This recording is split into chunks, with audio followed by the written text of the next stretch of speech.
Well, it's been a pretty appalling couple of days. Violence on the streets of this country that we haven't seen for a very long time. Yes, we had the riots in 2011, which were exercises in mass looting, but this is very, very different. Let's be clear.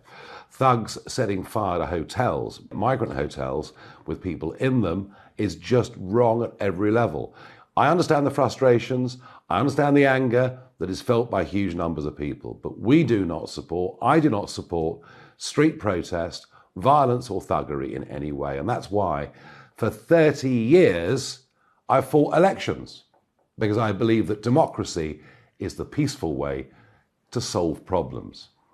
And as for the Tommy Robinsons and those that genuinely do stir up hatred, well, I've never had anything to do with them. In fact, I was the one person above all that got rid of the BNP as an electoral threat. So as for what is being said by the Anna Soubries of this world, the Andy McDonalds from Labour of this world, the accusation that somehow I'm orchestrating these riots, nothing could be further from the truth. We've even got national broadcasters like James O'Brien calling them the Farage riots. This is unfair, untrue, and actually it's directly inciting violence against me. Indeed, over the weekend, I've had to have a massive uplift in personal security. And that's been advised by government agencies. So all this peace and love that we hear from those on the left simply isn't true. The Prime Minister has misread this completely and utterly. Just to call out the actions of the far right is to misunderstand two things. Firstly, let's be clear, there were masked Muslim extremist mobs, some with weapons, going around the streets of Midlands and northern cities, threatening journalists literally running away.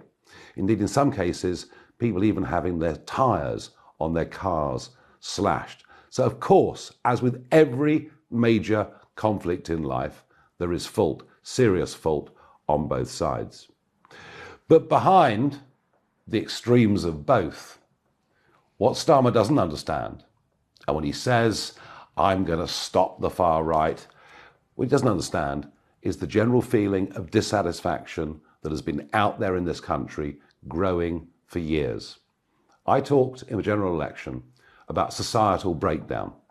What I meant by that were communities being split apart, people not even recognising the centres of some of our towns and cities as even being vaguely English anymore.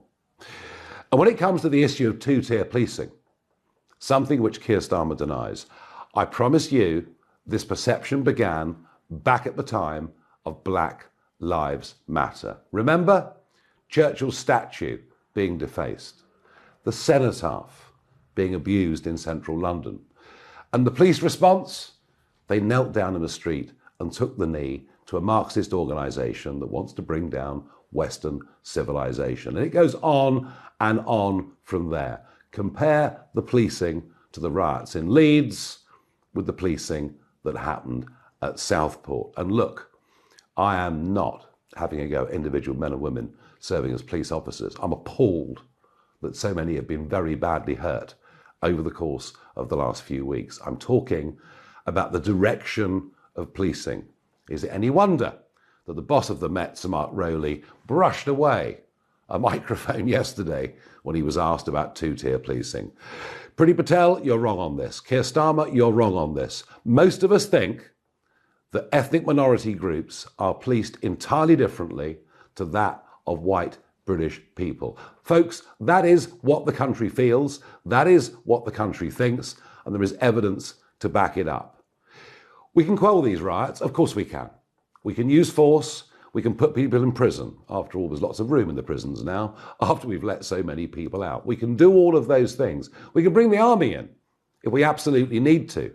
We can stop the riots in the short term. But, and here's the important thing, do we want to deal with the symptom that we're seeing today or solve the problem? Dealing with the symptom will turn us into France, where these flare-ups, these racial tensions between the Muslim community and the French right flare up month after month, year after year, leaving big parts of Marseille and Paris effectively no-go zones. Is that what we want? Or do we want to actually solve the problem? And I believe we can solve the problem.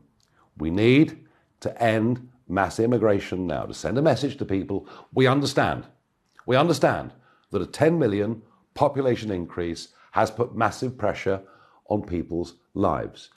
We need to deal with the young men, undocumented young males, crossing the English Channel. Just today we learn that the Labour government are going to close down the hotels, close down the RAF camps like Wethersfield and Scampton, close down, as we learned last week, the Bibby Stockholm.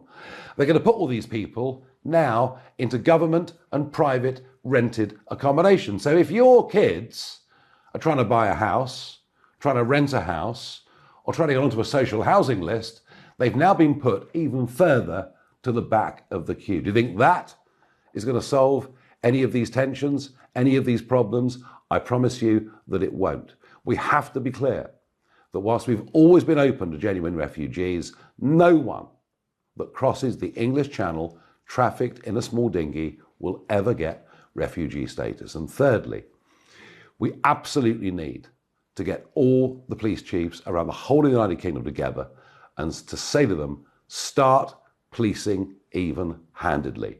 Treat everybody in Britain and be colourblind, absolutely colourblind. If you're operating stop and search in an area that happens to have a higher black population, remember, most of those that are being murdered are black. End this constant discrimination. End this diversity agenda. Treat everybody in Britain equally.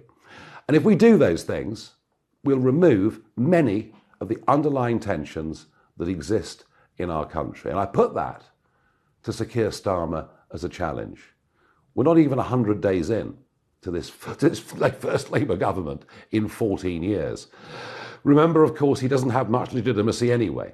The party only got 33.8% of those that voted. Only 20% of the eligible electorate put this man in power. He needs to start listening to the people. And the vast majority of people are decent, are law-abiding, support British values, believe that this is a great country, as I do, but are fearful. Fearful for the future, the integrity of family, community, and nation. And I really believe we're at quite a perilous point. If we allow all of those things that we've built, defended over centuries, if we allow all of those things to come under threat, then we are in very, very big trouble. We will decline down the order of countries in this world. And remember, we're envied by most of the world. Our form of democratic government, the way we've always organised ourselves. It's one of the reasons why so many people actually want to come here. There are many, many good things about us. So look, of course we must deal with violence wherever it comes from and deal with it ruthlessly. But please, Prime Minister, don't use the narrative that anybody that is concerned about excess immigration, about illegal immigration, about population explosion, about change in our communities, do not allow them to think they're what you're calling far right, because I tell you what, they're not.